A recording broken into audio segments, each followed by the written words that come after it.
Buenos días, hermanos. Estamos un domingo más aquí en la presencia del Señor, aunque no estamos en la iglesia, en el local de la iglesia, pero la iglesia sigue estando en adoración y buscando al Señor.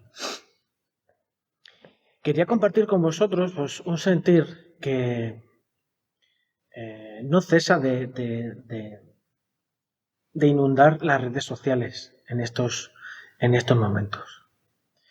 Porque el estado de alarma y las constantes noticias que no cesan de indicar que todo lo que está sucediendo y las medidas a tomar van a ir cambiando. Estamos en un momento dinámico en el que todo está pues, en un proceso de cambio, de ajuste, de incertidumbre, de no saber cómo va a reaccionar la población, cómo va a reaccionar la economía, cómo van a reaccionar las empresas, cómo va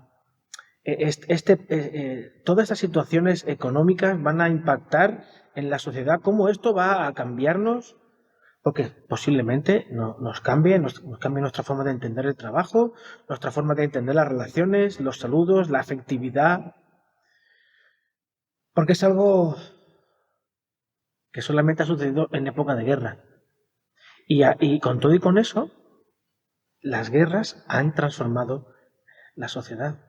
Por eso esta situación nos lleva a plantearnos cómo todas estas reacciones y las medidas que se anuncian pues proyectan un futuro incierto. Desde todos los ámbitos se dice que vamos a superar esto, que esto lo vamos a poder pasar juntos, que estamos apoyando a todas las personas que están desde el ámbito de la salud hasta el ámbito del transporte, pues apoyando y manteniendo todo el sistema, aunque sea de forma básica, en funcionamiento. Sin duda, esto va a pasar.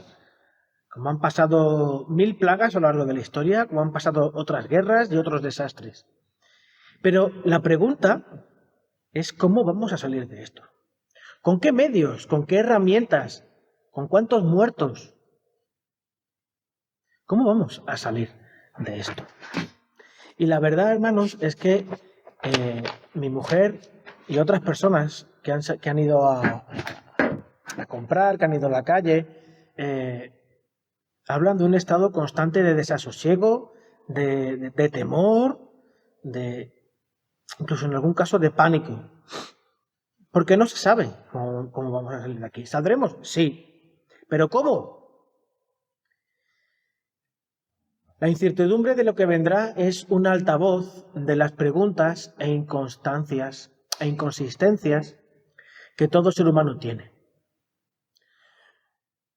Porque el activismo que hemos tenido durante todo este tiempo hasta llegar ahora a este estado de alarma, en no tener tiempo, las ocupaciones cotidianas, pues de alguna u otra manera han estado pues acallando preguntas y acallando pues tensiones internas que el ser humano, pues el europeo, el español, el sanluqueño quizás, pues haya podido, con el que ha tenido que lidiar constantemente. El orden consecutivo del tiempo, el que nos levantamos por la mañana y por la noche nos acostamos.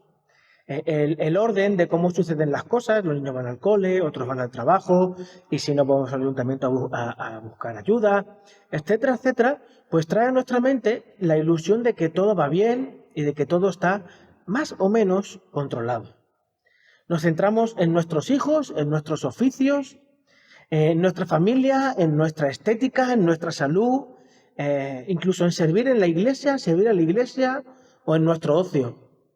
Y de esta manera, pues llenamos nuestro tiempo de actitudes, de actividades, que no dejan tiempo para escuchar, para meditar, como dirían algunos jóvenes, para evitar rayarse, pues están constantemente haciendo cosas. Y estas cosas, incluso a veces nos llevan a huir de la necesaria autocrítica. En más de una ocasión el activismo y las ocupaciones son una huida hacia adelante, intentando acallar las preguntas y dudas que nos conducen a reenfocarnos y hallar la paz tan ansiada por todos, por todos. Todos quieren estar bien y ser felices, ¿verdad? Y en este momento en el que parece que el mundo ha colapsado, ha parado, me pregunto, ¿por qué ha de ser esto así? ¿Por qué buscamos constantemente el hacer aquello que nos hace sentir bien, me hace feliz, me da fuerzas para vivir? ¿Por qué buscamos constantemente eso? ¿Por qué el ser humano tiene la necesidad de buscar un aliciente para continuar hacia adelante?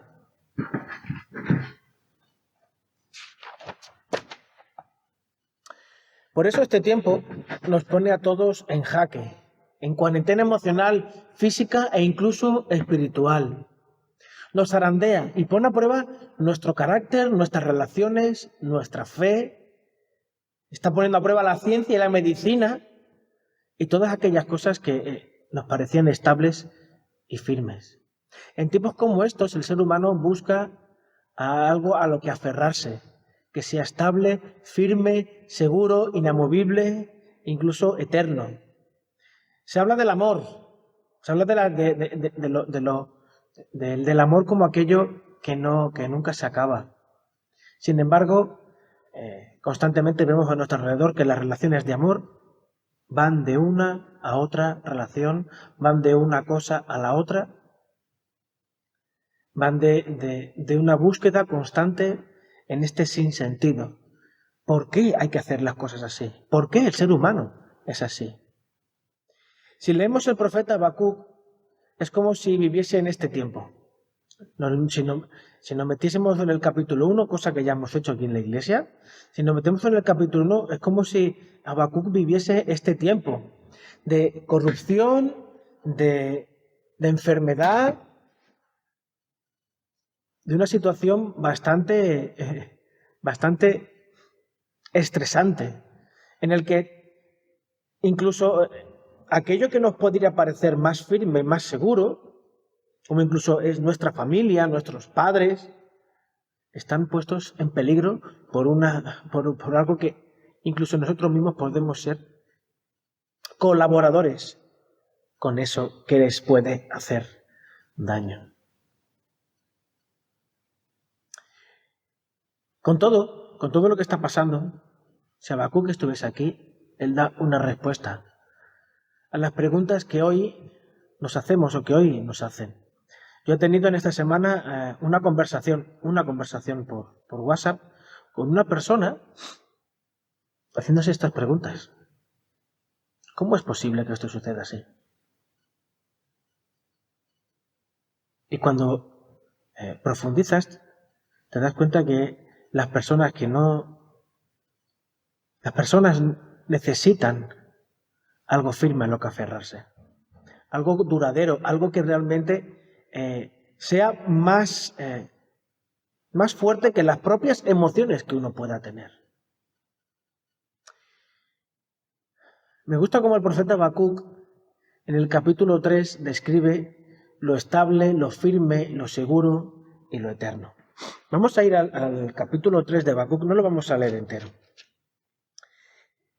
Capítulo 3 de Habacuc, y con esto ya concluiremos nuestra serie de predicaciones sobre Habacuc. Vamos a centrarnos, vamos a leer los últimos 3 versículos, pero quisiera hacer un breve repaso de todo el capítulo.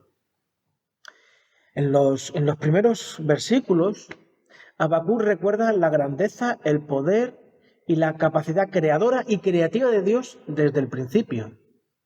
Si leemos el primer versículo, observamos cómo Habacuc está orando. Cuán necesaria es en estos momentos la oración. Es cierto, como ya comenté la semana pasada, que tenemos una gran oportunidad de retomar ciertas prácticas que teníamos antes de tener la tecnología, las llamadas de teléfono. Yo sé que por WhatsApp podemos estar en comunicación con la gente, pero lo que es la llamada de teléfono, el escuchar la voz de la persona, sus silencios, el tono, las diferentes formas o las palabras que usa, los silencios que tiene, nos ayuda a estar más cerca de la persona, incluso a imaginarnos su cara y sus expresiones corporales. Cuando tú oras, ¿cómo percibes a Dios? ¿Cómo percibes tu corazón con respecto a Dios? Habacuc, cuando estaba orando, esta oración está hecha en forma de cántico, en forma de canción. Y las canciones muchas veces nos ayudan a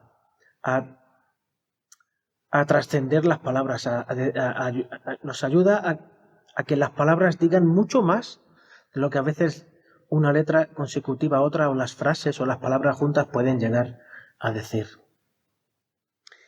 En el versículo 2, Habacuc pide un avivamiento. Muchas veces pienso en, como bien también ha comentado algunos hermanos en las redes sociales, que a Dios no se le escapa nada. Dios no improvisa. Dios lo sabe. Dios sabía perfectamente que esto iba a pasar. E independientemente de las preguntas que nos puedan plantear de por qué Dios no lo evitó, por qué Dios no hizo nada para evitarlo, si Dios no ha hecho nada a priori para evitarlo es porque el Señor lo ha permitido. Y si lo ha permitido es porque Dios tiene un propósito con todo esto. Por muy cruel o por duro que pueda parecer. Es cierto que las personas que están en este momento sufriendo, lo que necesitan es consuelo, oídos que los escuchen, porque a lo mejor no puedes abrazarlos, a lo mejor no puedes escucharlos cara a cara, pero sí un oído que los escuche. Y unos ojos que lloren con el que llora y unas rodillas que se arrodillan en favor de aquellos que sufren. Por eso en este momento, cuando pensamos en lo que estamos viviendo y cómo lo estamos viviendo, nos acercamos como cristianos, nos acercamos a la Biblia, nos acercamos a la palabra de Dios, nos acercamos al propio Jesús en oración, buscándole. ¿Cómo percibimos su cercanía? ¿Cómo percibimos que el Señor está aquí con nosotros? ¿Cómo podemos hacerlo patente y tangible a los demás? Es una pregunta que a mí me bombardea la cabeza constantemente. ¿Cómo hacer evidente que la misericordia de Dios se hace evidente en los momentos de mayor dificultad? Pues Habacuc da una respuesta a eso. De los versículos 3 al 7 del capítulo 3, Habacuc recuerda las viejas victorias que Dios dio al pueblo en momentos de alarmante dificultad, de cómo Dios siempre estuvo ahí. Y pensando en esto, yo me acordaba de nuestra iglesia y de vosotros, hermanos más mayores, cómo el Señor ha sido fiel. Es cierto que todos podemos tener experiencias con Dios, pero las personas que sois más mayores tenéis ese bagaje de poder decir, en este momento, en aquel momento, Dios fue fiel de esta y esta manera. En el otro momento, Dios fue fiel de esta y otra manera.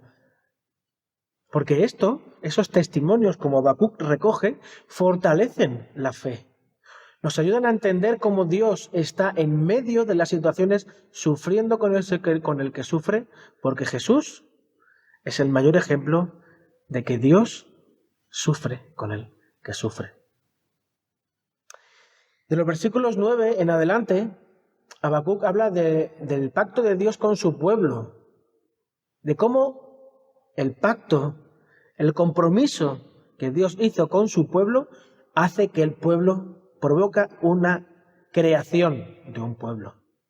cómo el pueblo surge, cómo el pueblo se crea desde el momento en el que Dios se compromete con Abraham. Más adelante habla de la creación de la tierra, habla del diluvio, habla de la creación del sol y de la luna, de cómo todo que Dios dijo se hizo y se hizo bien, se hizo bueno.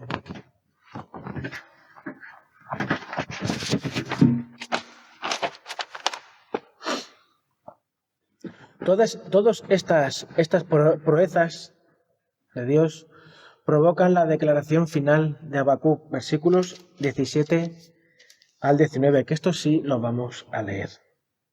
Aunque la higuera no florezca, ni en las vides haya frutos, aunque falte el producto del olivo, y los labrados no den mantenimiento, y las ovejas sean quitadas de la majada, y no haya vacas en los corrales, con todo, yo me alegraré en el Señor, y me gozaré en el Dios de mi salvación.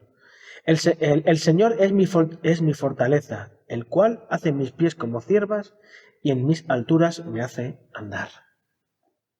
Es curioso cómo todo el recorrido anterior que Habacuc hace, no de forma espontánea, sino de forma reflexionada.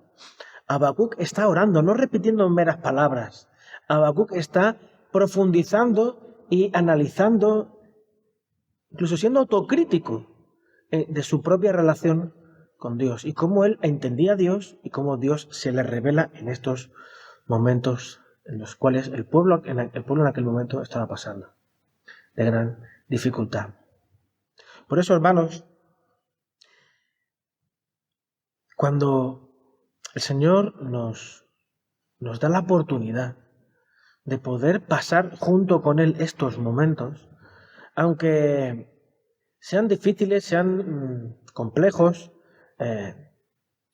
sean tensos, sean de inseguridad, la certeza profunda que nos da el testimonio de Habacuc, de cómo Dios fue fiel, de cómo con nuestros hermanos mayores, que espero que en las redes sociales pongan, les invito a que pongan cómo Dios ha sido fiel en algunos momentos de su vida, cómo todas estas cosas alimentan y animan la fe de su pueblo. Y si por casualidad hay alguien que no tenga mucha relación con la iglesia evangélica o con nosotros, o nos ha visitado, o tú que llevas mucho tiempo viniendo a la iglesia y no has tenido nunca un encuentro real, profundo con el Señor que haya impactado y transformado tu vida, observa cómo Dios ha impactado en la vida de estas personas y las ha transformado. Porque Dios es un Dios de vivo y no un Dios de muertos. Bueno, hermanos, espero que la reflexión de hoy os haya animado, os haya provocado también a la reflexión y que el Señor os bendiga y disfrutar de este domingo en familia. Que el Señor os bendiga.